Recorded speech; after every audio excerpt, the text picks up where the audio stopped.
Students, our next topic is sliding friction and rolling friction.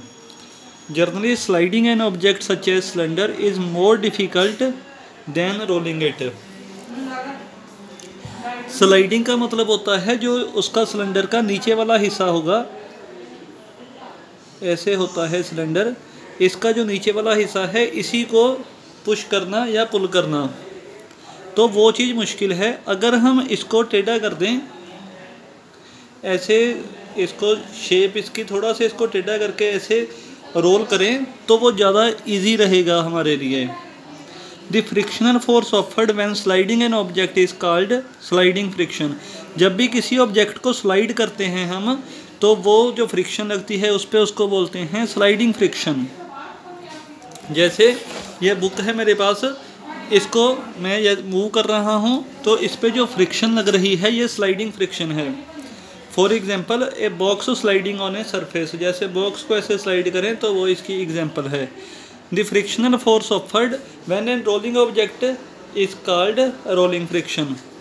जब भी किसी object को हम रोल करेंगे तो उस पर जो फ्रिक्शन लगेगी वो है रोलिंग फ्रिक्शन। जैसे ये पेन है, ये देखो आसानी से रोल हो रहा है, ये इस पर जो फ्रिक्शन लग रही है ये है rolling friction. For example A ball rolling on a surface, जब बॉल कोई भी हम ज़मीन पे फेंकते हैं वो रोल होती है तो उस फ्रिक्शन को बोलते हैं रोलिंग फ्रिक्शन।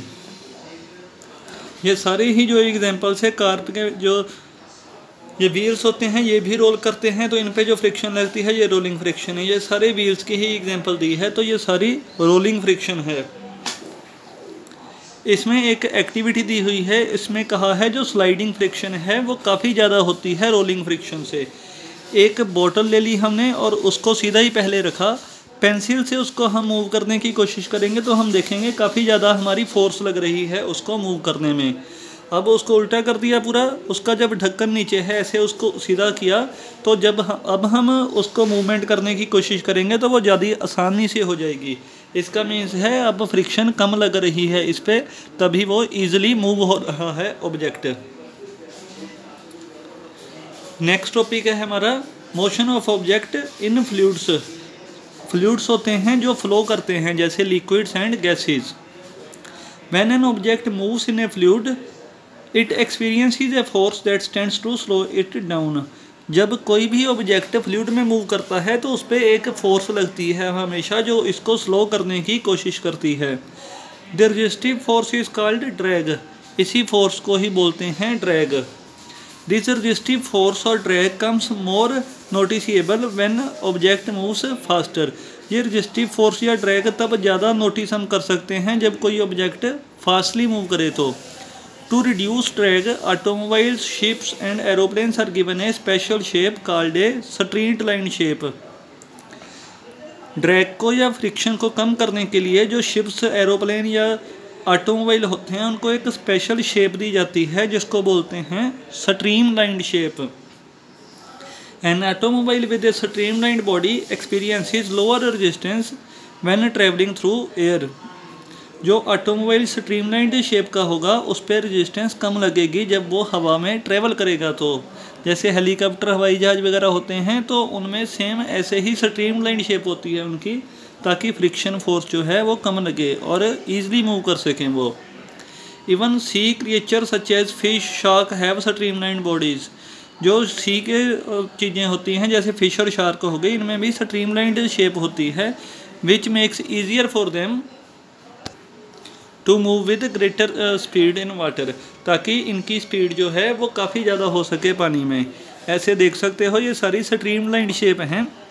जो कार है वो भी ऐसे ही स्ट्रीमलाइंड शेप की है ताकि जो फ्रिक्शन फोर्स है इस पर कम से कम लग सके, क्योंकि जो फ्रंट वाला फेस होता है उस पर फ्रिक्शन काफ़ी कम लगती है तो वो ईजिली मूव करने लग जाती है आगे को।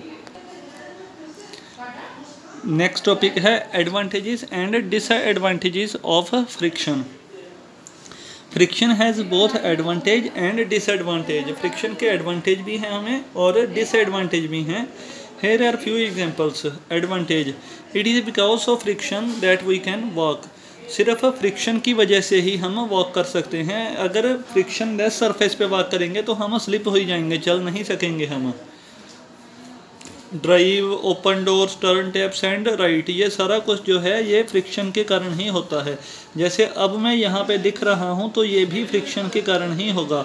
अगर फ्रिक्शन लेस सरफेस होगी तो पेन स्लिप करी जाएगा। Screws and nails don't slip off because of the friction between the wood and the metal surface of the screw. जो स्क्रू नेल होते हैं वो स्लिप नहीं होते क्योंकि उन पर भी फ्रिक्शन फोर्स लग रही होती है। और जो फ्रिक्शन फोर्स है किस किस के बीच में होती है, वुड के बीच में और स्क्रू के मेटल सरफेस के बीच में।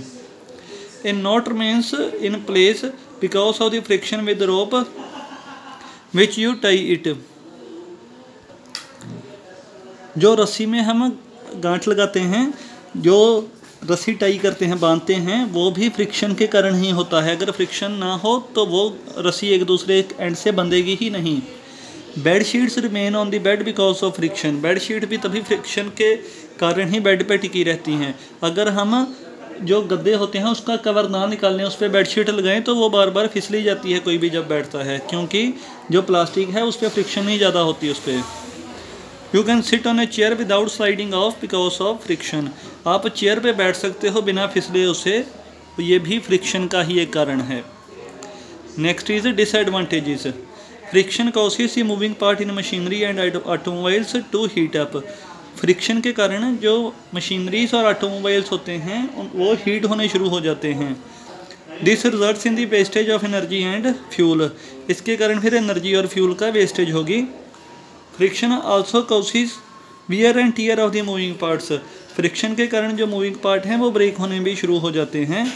Depending on our requirements we may need to reduce or increase the friction between the surface.